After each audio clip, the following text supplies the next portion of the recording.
real he said he saw. These are unidentified flying objects that people say they are seeing now. Are they proof that we are being visited by civilizations from other stars?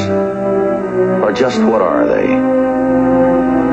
The United States Air Force began an investigation of this high strangeness in a search for the truth.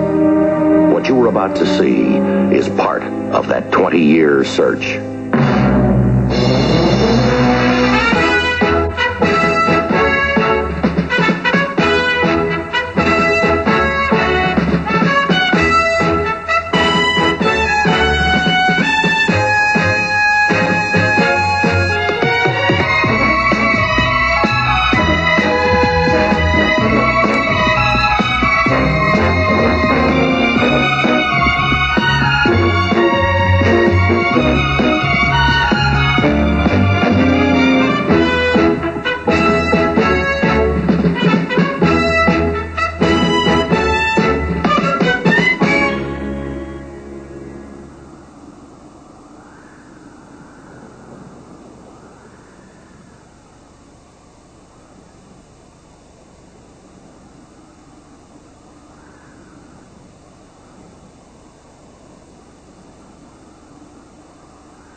That's it. I saw them, and all I wanted to do was get to a phone. You believe me, don't you, Captain? You know, I've read about UFOs, I've heard about them, I've never seen one myself. It's too bad you didn't have film in that camera. Well, I thought I bought some of the BX before I checked out. Pete? Lieutenant Staley, Sergeant Pete Cochran. Lieutenant? Pete, I want to crank out a priority Twix to Right Pat, Project Blue Book. Yes, sir. Lieutenant, now let's get all of our ducks in a row. You checked out of Stead yesterday evening? I just finished survival school. I was reporting to Colby Air Force Base with a delay en route in Los Angeles. My wife lives there. She works in admissions at UCLA. You want to fill this out, name, rank, serial, the usual? I still can't get it out of my mind. That machine, whatever it was.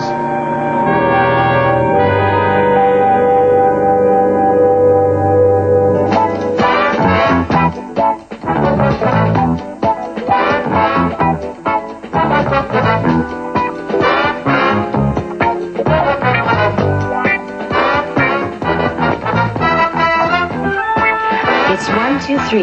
1, 2, 3. Make a move. Sergeant, you're not relaxed. I'm not. Now pay attention. You count 1, 2, 3. Over and out. Heaven will have to wait, Sergeant. Story of my life, Major. Wendy, this is Major Gatlin. He's I work for Harry, Wendy, and we have an emergency on our hands. Oh, Harry, you were just getting on to it. We're hitching a ride to Colby Air Force Base. Leaves right pat in 40 minutes. You've got such natural ability. I've never danced with anyone like you. right nice of you, ma'am. Thank you.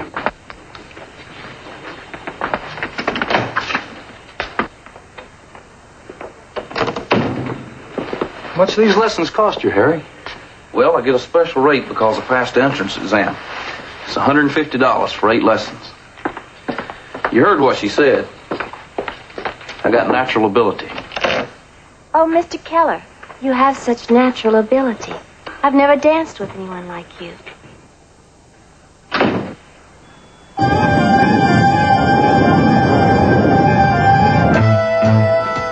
Does Lieutenant Staley's 201 tell us anything? Went to Stanford, ROTC program, communications major.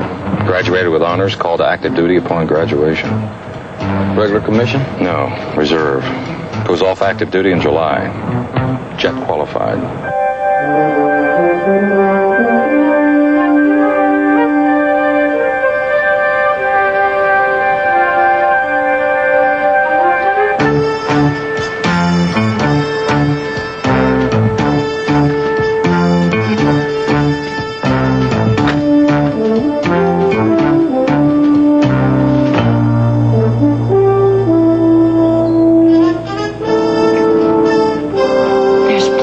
Daddy. Oh, no, thanks, honey. That's enough. I keep telling my patients to ease off on caffeine. I ought to follow my own advice. You know, when I was in the Air Corps, 9:30 hours meant just that. Well, I hope they get here. I'd like to get this thing cleared up. Project Blue Book. Any bets?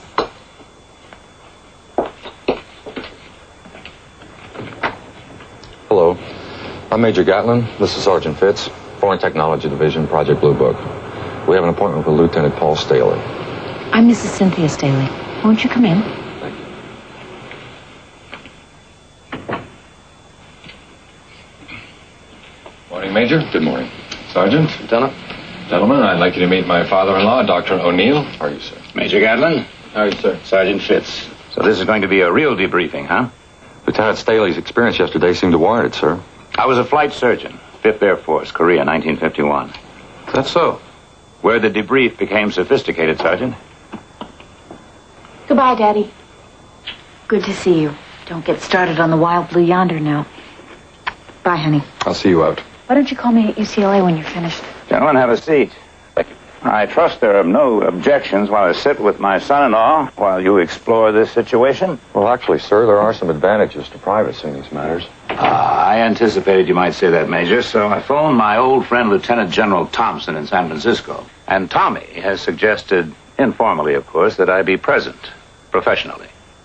As a colonel in the reserve, you see, I've kept up with the literature of flight medicine, the psychological aspects of UFO reports, been a consultant.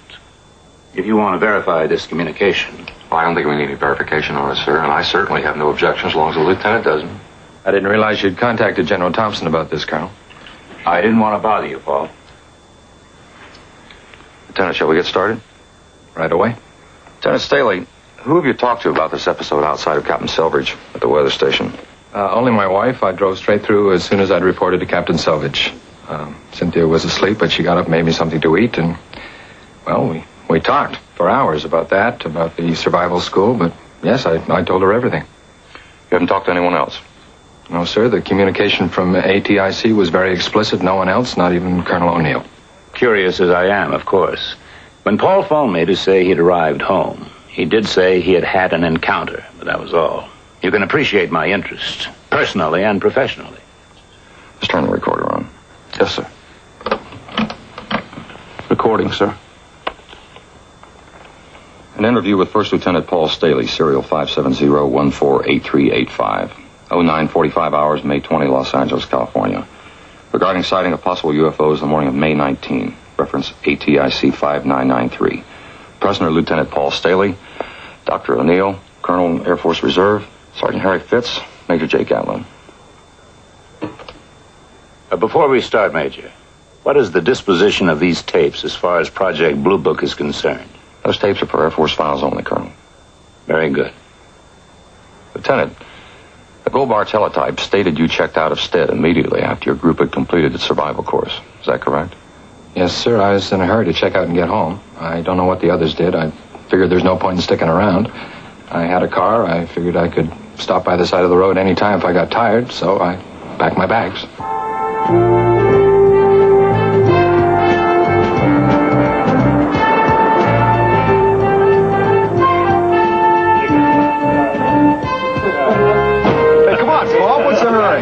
Stick around. We're working up to a party here. Looks like you started already. 48 days with you people in the middle of nowhere is ample. I got my traveling orders as of now, and this kid is traveling. Got my flight bag?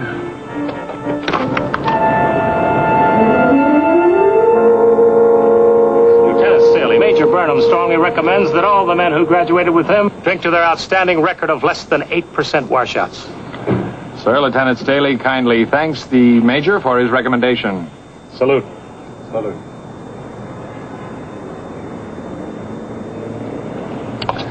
See y'all somewhere, you guys. If I can survive this course in this bunch, I can survive anything. Nice guy. And a bright guy. Why would he want to be a civilian?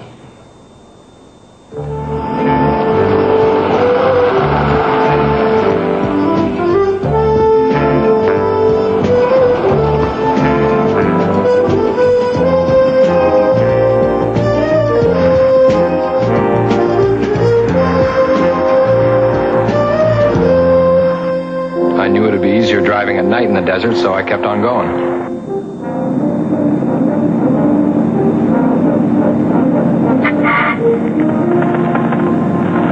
But it finally caught up with me, I guess. Road hypnosis or just being tired. And with that, we bring a close to our evening's broadcast. KKAC, signing off at 3 a.m. Mountain Standard Time.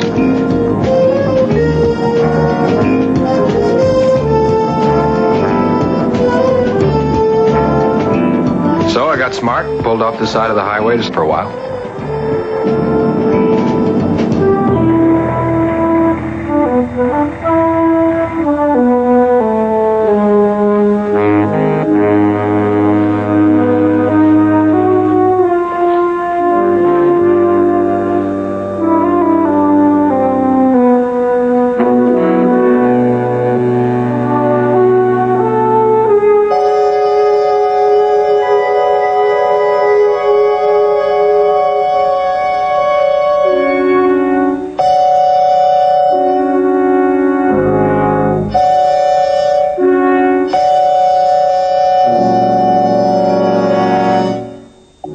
Up about 06:25, I checked my watch. I was stiff, of course, but I'd had a good sleep considering. I just wanted to get somewhere to wash, have breakfast. I was doing 55 or 60, I guess. Any other cars on the road? Last couple hours that night, didn't see one car. Next morning, definitely not. I remember I was going around this big curve when all of a sudden the engine quit. The radio went off, too. The whole electrical system went dead. I knew I wasn't out of gas. I coasted to a stop, and I was trying to get it started again. I was just getting out to look under the hood when I saw them. It's funny, the first thing I thought of, I said, "Paul, you idiot, you're dreaming. You're not awake yet."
engine kicked right over. It was weird. I don't understand it. Well, you gentlemen know the rest. There's nothing more I can tell you. We'd like you to try and draw or sketch the machines you saw, if you would, sir. Gentlemen, I'm doing surgery in an hour. Major, I appreciate your allowing me to sit in. I assure you I'll keep it completely confidential. Paul, would you walk me to my car? All right, Major? Certainly, sir. Sergeant? Sir, there's coffee in the kitchen. Help yourselves. Thank you. Thank you very much. Real nice apartment. Sure is. How do you want yours? Black, thanks. Interesting. Mage, take a look at this.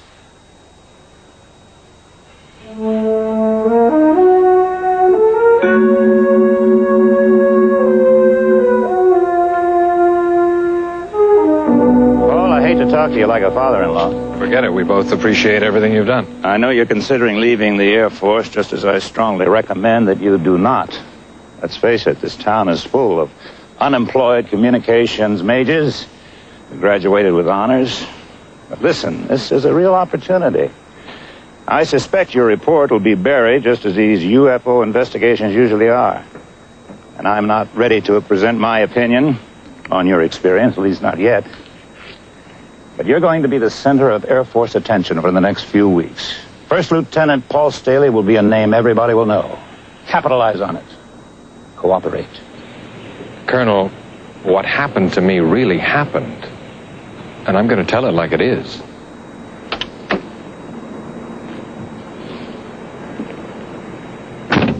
Play your cards right. Use this. You'd be surprised, Paul, how far it may take you. Who knows, maybe you'll find the Air Force is a full-time career for you after all. I've got a good chance at a job in Denver. Have you accepted yet? No, sir. Don't. I have to let them know pretty soon. Maybe you owe Cynthia a little more security than a civilian job could give her. Did you ever think about that, Paul? I know what you mean. Neither of us want Cynthia to be working, and she won't have to. But look, first, I'm reporting what I saw, no more and no less. And second, a great many people have seen UFOs, and what good has it done them? Why do you suppose they'd fly a major out here? Why clamp this lid of secrecy on you? Paul, I've been following UFOs since it was called the Air Corps, and pilots call those funny things out in space Foo Fighters. But you're something special, a qualified Air Force pilot who claims to have established contact with UFOs on the ground. Do you realize that? You're unique, Lieutenant.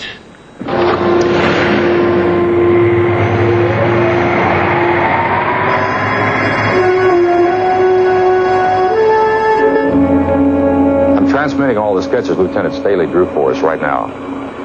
And the interview tape's being transcribed, and it'll be at Wright-Patterson in the morning. All right, sir, we'll carry through on our end, but why? Oh, I see. No, I haven't, but I'll be talking to his wife later today. All right, sir. Goodbye, sir. That was right, Pat. Base commander out of Colby's convening a hearing board next week. Why? Lieutenant Paul Staley requested it.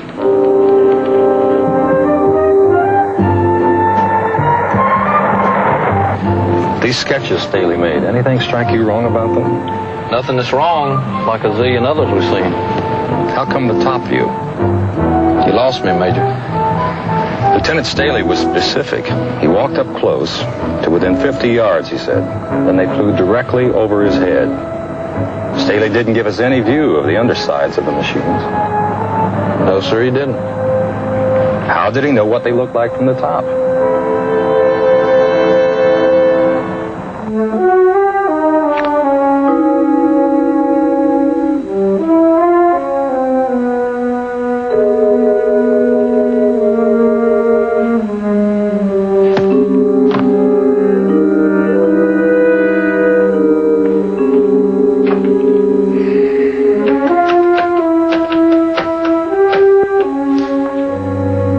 Cynthia Staley, please. Graduate admissions.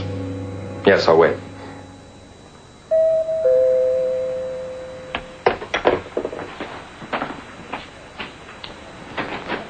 Yes. Lieutenant Paul Staley, please. I'm Lieutenant Staley. Personal and urgent, sir. You sign here, please.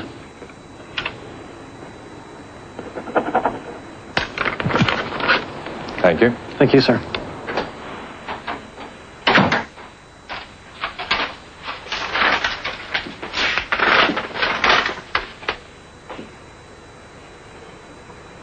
Good.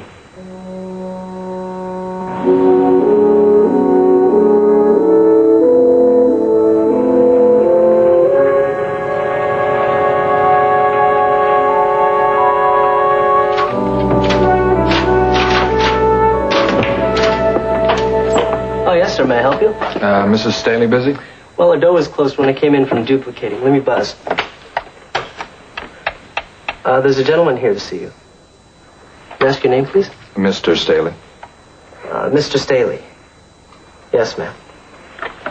You can go right on in, sir. Thank you. Hi. I know I'm a bit early. I thought maybe I didn't know you wanted to talk to Mrs. Staley, sir. We're even, Lieutenant. We didn't know you asked for a hearing board. I thought you did know. How? When you didn't request it till today? After Sergeant Fitz and I left? Well, I'm sure you know why I wanted the board. You gentlemen have investigated a number of UFO sightings. We have. I'm sure you know how the majority of people feel when they read about these things. They think anyone who reports seeing a flying saucer is some kind of nut. First off, Lieutenant, we're not the majority. And we do not believe that all individuals who have sightings are oddballs. I don't want Cynthia to have to answer the usual questions. Does your husband hallucinate? Does he take drugs? Does he lie? You probably want to know if our sex life is satisfactory, too. Lieutenant, you related an extraordinary experience to Captain Selvage over at Gold Bar.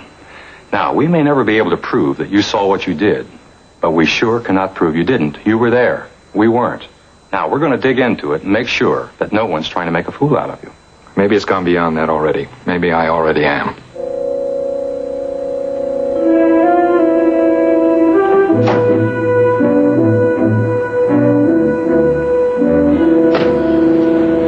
We're early. We'll have to wait at the bar for our table. I could use something tall and cool. We'll be there in time. That hearing board you talked about in my office this afternoon? Mm-hmm. What's that all about? I want the Air Force to understand that I really saw those machines.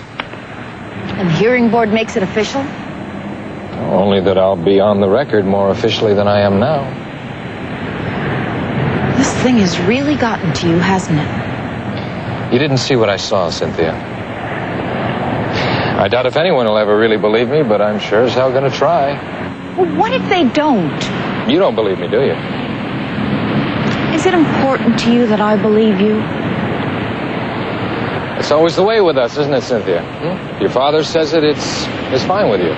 But if I have a problem, as long as the two of you work it out to your satisfaction, everything is okay. Why do we always have to go through this, Paul? Why? I mean, it's no secret that you've always resented Daddy. That's not true. I have a great deal of respect for him. I just wish he would let us lead our own lives. I think he does. I don't. Okay, what's next? You pack up and move to a hotel again like you did 3 months ago? No, not this time, Cynthia. Look, let's not talk about it anymore, okay? Let's just be grateful that we've got some extra time to spend together tonight, okay?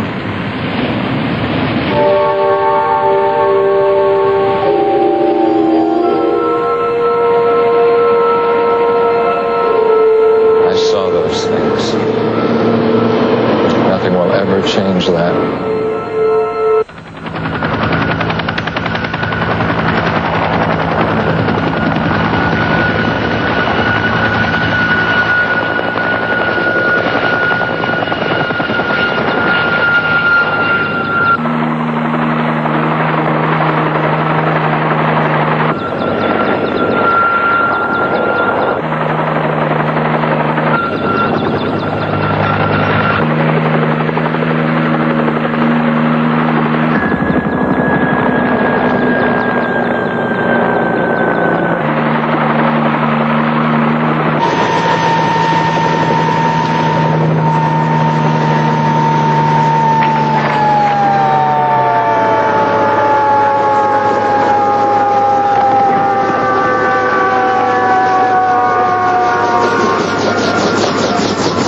this is it.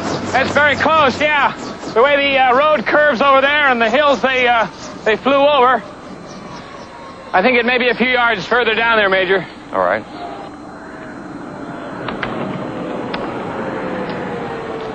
Did you mark anything or leave a pile of rocks or anything to mark the sighting?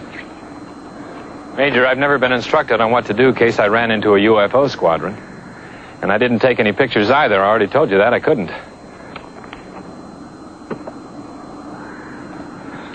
There. They were sitting right there.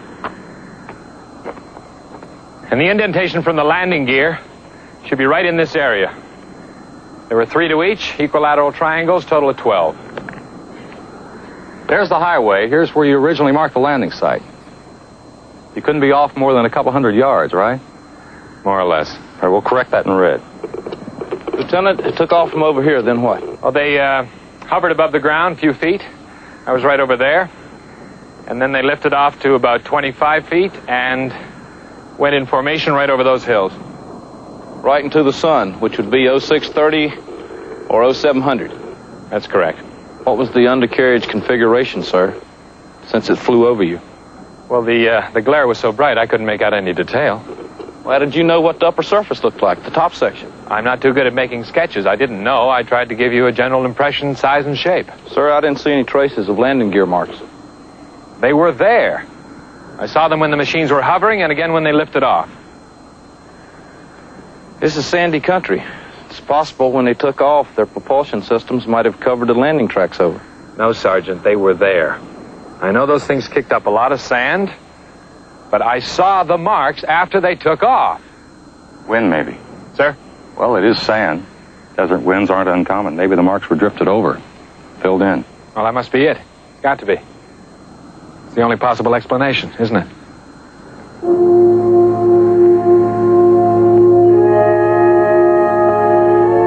Yeah, I know. No physical evidence. No fuel residue, no piece of hardware, nothing. How am I ever going to prove this? What more can I tell you? He completed the course in excellent physical condition, mentally alert. He's one of the best young officers I've ever trained. His 201 proves that, doesn't it, Major? Particularly the way I graded him, top 10%. Yes, sir, we noticed that. Would you consider him capable of falsifying an official report? Oh, not on your life. No way. Was he a practical joker? Not for 7 weeks. Not taking this course. Have you been through yet, Major? I come up in November. What I was getting at is, could you accept the proposition that this sighting of his might be a hoax? Well, I don't happen to believe in UFOs myself. But if Paul Staley said he saw some, I believe him. Just one more question, sir. And this one's personal. Is this survival course really as tough as we hear, sir? Even in the latrines, Sergeant.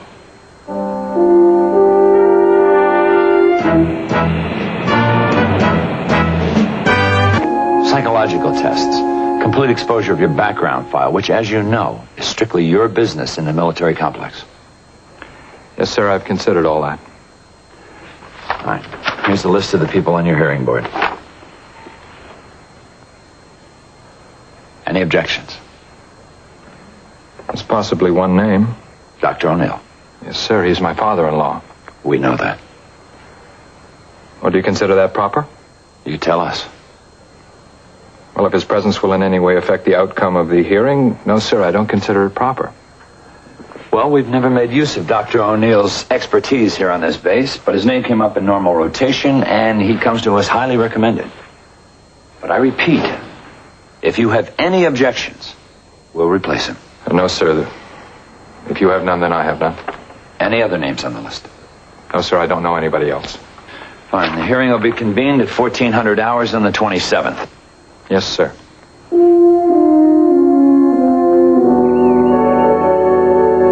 To him, and I'll handle everything else.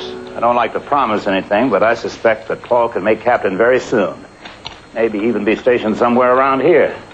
You'd like that, wouldn't you, honey? Of course I would. But do you think Paul would? Well, if he wouldn't, he's simply not using his head. Although there have been moments recently when I've had my doubts.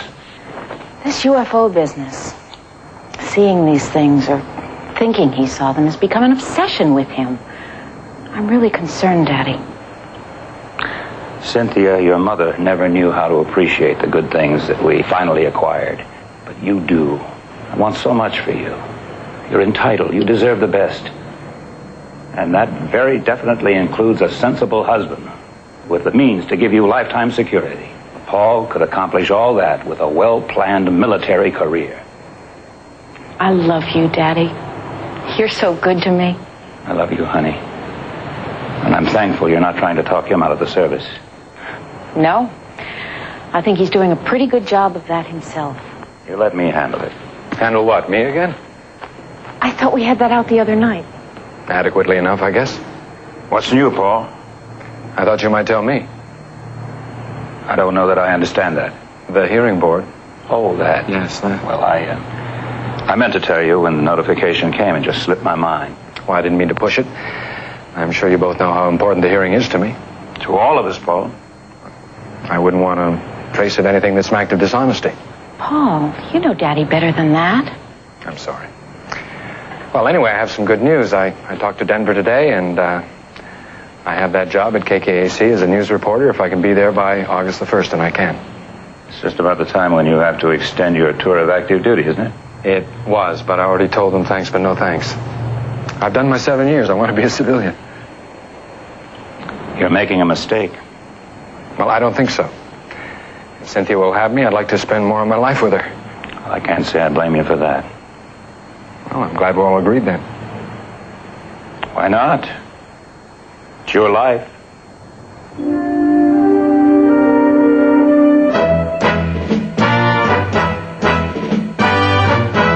I know we've almost concluded this rather lengthy hearing, but I also know we've been here for 4 hours, and I wonder if a short break might not be in order.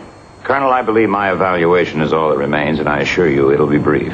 In fairness to Lieutenant Staley, who has certainly been subjected to a great deal of personal strain, I feel we should continue.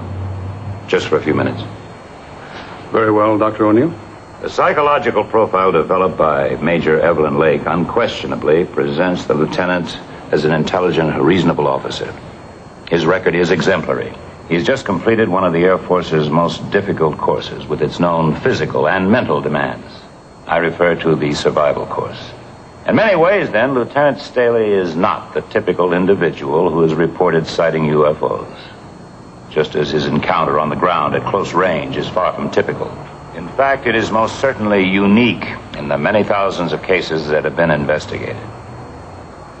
Let's begin with that survival school course and his completing it on 18 May last. He had to be plagued with complete physical and mental exhaustion, as everyone who completes the course is. Nevertheless, Lieutenant Staley decided to drive straight through, almost 600 miles. Strange decision, at best, in view of his fatigued condition. Perhaps that is precisely what caused his temporary loss of memory. Example, in his interview with Major Gatman, Lieutenant Staley declared he'd had no drinks, no intoxicants, no alcohol. Although Major Burnham reported from the base, you'll find this on teletype of 22 May last, that everybody was having a couple of drinks. And Burnham actually gave at least one to Lieutenant Staley personally. If the lieutenant forgot one drink, perhaps he forgot two. Or even three. So, completely exhausted, Lieutenant Staley does not drive a couple of hours and sleep in a motel. No, he continues driving until he suddenly finds himself running off the highway. A confused mental state, to say the least. Then the pulling out onto the road at dawn, the complete, fantastic loss of power of his automobile. As he put it, obviously caused by some strange electromagnetic force in the vicinity. And then, there they are. The flying saucers. This officer, trained for 3 years to recognize dials, gauges, structural configurations with better than 20/20 vision. And all he can recall are a group of strange machines, 4 of them octagonal in configuration. Oh, he did recall in some detail what the top of those space machines looked like. It's his drawing number 7 in AF-112, although he admits he never saw the top. I think it interesting that his descriptions are identical to the cliché descriptions in all of the pattern flying saucer reports. Lieutenant Staley's account is clearly fraught with inconsistencies. That he bought film, but forgot it. trained observer, he made no effort to definitely record his location. Lieutenant Staley will be eligible for discharge on 14 July this year. His academic training and education, generously supplied by the United States Air Force, complete with a degree in modern communications, were all directed towards a television career and on-camera performing. He has stated that on completion of his reserve tour in the Air Force, he will associate himself with a television station or network. And if he has kept his thumb on TV's pulse, and a clever, ambitious man certainly would, he knows the great public interest in flying saucers and UFOs. The lieutenant's library boasts in excess of a dozen books about flying saucers, almost all of them describing translucent domes, bright metal skins emitting lights, all without specifics. I submit to this hearing board that Lieutenant Paul Staley's own credibility is far less than most of these quick-buck, supercilious authors of the bilge he has cluttered his mind with. The lieutenant is a totally unreliable witness. His so-called sighting is high fiction. And why? Because of the lucrative opportunities and the sensational interest in his appearing as a TV commentator, as an eyewitness who has seen UFOs up close. He is aware that there is no better way to enter his chosen civilian profession than with a dramatic announcement that he is the only unimpeachable person, a qualified observer, an ex-Air Force pilot to have seen and actually made contact with flying saucers. There may be other motives as well for this fanciful report. I am fully aware of the obvious, crass commercial motives. I'm sure you are too.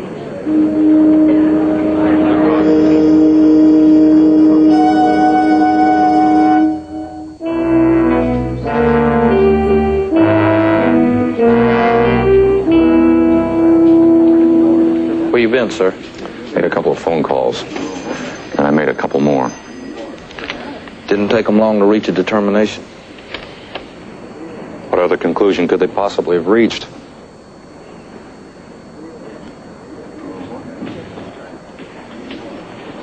Little going away present from your father?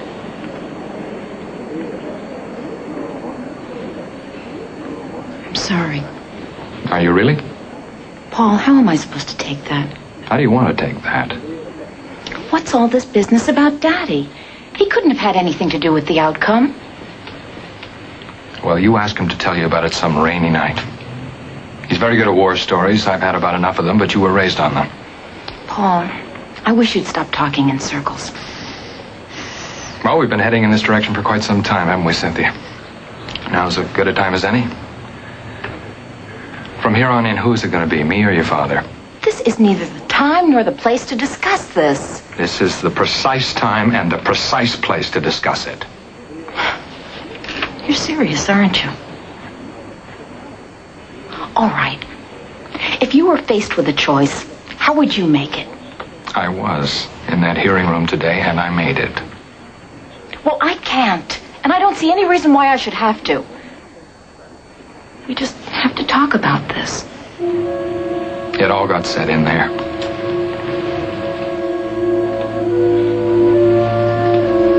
Goodbye, Cynthia.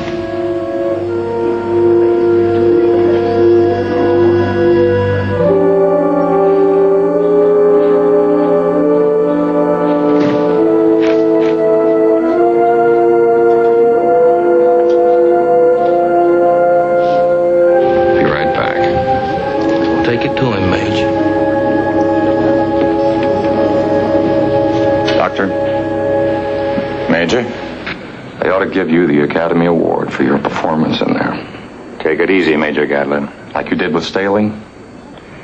You've got about as much objectivity as a shark with an empty stomach. Easy, Major. I've been involved in this project for a number of years, and I've never witnessed a more thorough job of character assassination. Now, maybe you don't think it's important to people who have these sightings, but we do. Some of them tell us they've seen what they believe are unidentified flying objects. That's what put us in business, to try to identify. You know the ground rules of Blue Book as well as I do. Now, I don't know what your reasons were for that travesty in there, but I do know that you've slapped a label on one young man he's going to wear the rest of his life. 6 Air Force officers of high rank made this determination, Major, and it stands.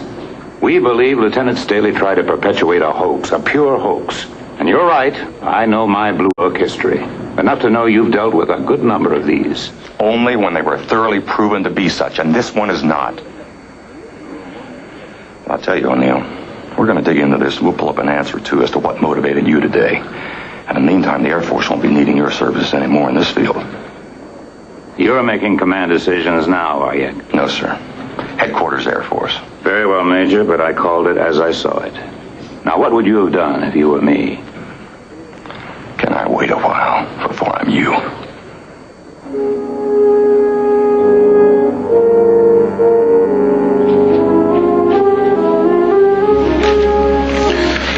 Well, sir, how do we put it down?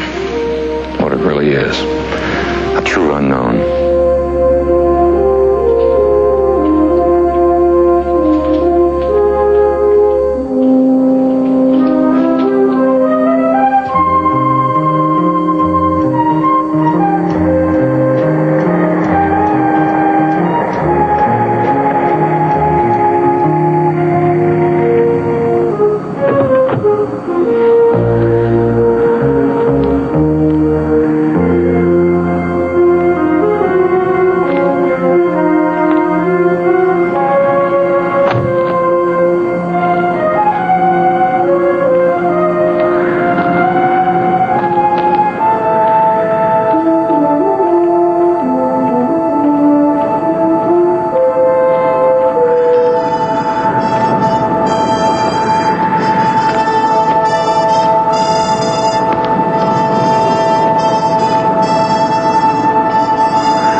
Nobody believe you anyway.